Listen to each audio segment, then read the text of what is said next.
Todo o processo que envolve a votação da denúncia apresentada pela Procuradoria contra o presidente Temer vai ter implicações para a economia do país. Nós tivemos, para começar, a liberação de muito dinheiro, das verbas partidárias, das verbas para os parlamentares. Isso até tem uma justificativa constitucional, o governo tem de liberar mesmo esses recursos, só que ele acaba escolhendo aqueles que podem garantir maior apoio na votação. Isso já aconteceu na primeira denúncia, tem essa justificativa. Mas nesta quarta-feira, dia da votação, o governo baixou lá no Diário Oficial, já publicou o novo refis sancionado pelo presidente Temer, refis que levou meses de negociação no Congresso, teve vários projetos, o Ministério da Fazenda estava sugerindo muitos vetos ao projeto para evitar um benefício exagerado aos devedores da Receita em relação à redução de multa, em relação à redução de juros. No final das contas, o presidente vetou apenas a inclusão daquelas empresas que estão no Simples Nacional. Isso ele deixou fora, mas ele fez o que o Congresso queria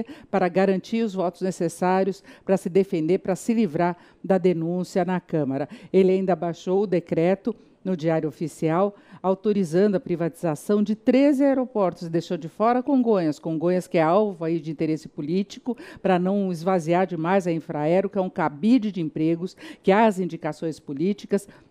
E Congonhas é o maior aeroporto da América Latina, é a joia da coroa nesse programa de privatização. Também vieram com uma justificativa técnica, mas não convenceram, porque se havia essa justificativa, por que ela não foi lançada antes de começarem a surgir os boatos de que haveria interesse político no adiamento ou na suspensão da privatização de Congonhas? Então, é mais um fato que mostra o toma lá da cá do governo para se garantir politicamente. E depois, vamos ver o que vai acontecer no dia seguinte, se o governo garante um apoio de fato no Congresso para levar adiante a agenda econômica, porque hoje essa é a principal preocupação que nós devemos ter em relação ao andamento da economia brasileira. A economia deve continuar crescendo no ano que vem, entrou num ciclo mais positivo, inflação baixa, com juros em queda, mais uma certa recuperação de mercado de trabalho, dão suporte a uma melhoria do consumo e, consequentemente, de toda a atividade.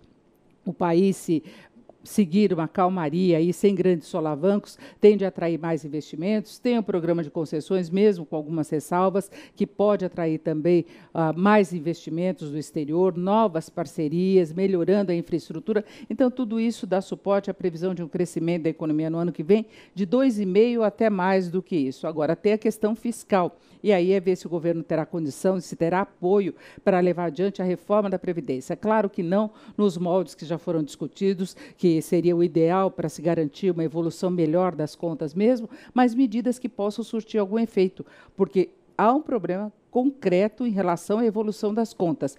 As despesas da Previdência vão subir num ritmo muito maior que os limites determinados pela PEC dos gastos, que é o aumento das despesas com base na inflação do ano anterior. Então, o governo, se não frear o déficit da Previdência, o aumento de despesas, ele vai ter dificuldades para calibrar, para administrar o orçamento, para garantir verba para outras áreas prioritárias. Então, alguma coisa tem de acontecer nesse sentido. Já há uma negociação direta entre o Ministério da Fazenda e o presidente da Câmara, Rodrigo Maia, para tentar viabilizar essa agenda, deixando quase que o presidente meio de lado, com o Rodrigo Maia assumindo o protagonismo. Agora é ver se isso vai acontecer de fato. Houve embate entre eles em várias ocasiões aí nas últimas semanas. Agora, Rodrigo Maia se mostra aí disposto a assumir uma agenda que seja favorável ao país, favorável à retomada do crescimento da economia brasileira de uma forma sustentável. Então, essa é a grande preocupação. Então, a gente vê que o cenário político brasileiro, que essa crise que o presidente Temer enfrenta, não está tão descolada assim do que a gente pode esperar em termos de evolução da economia, desse processo de retomada. E teve um custo muito pesado.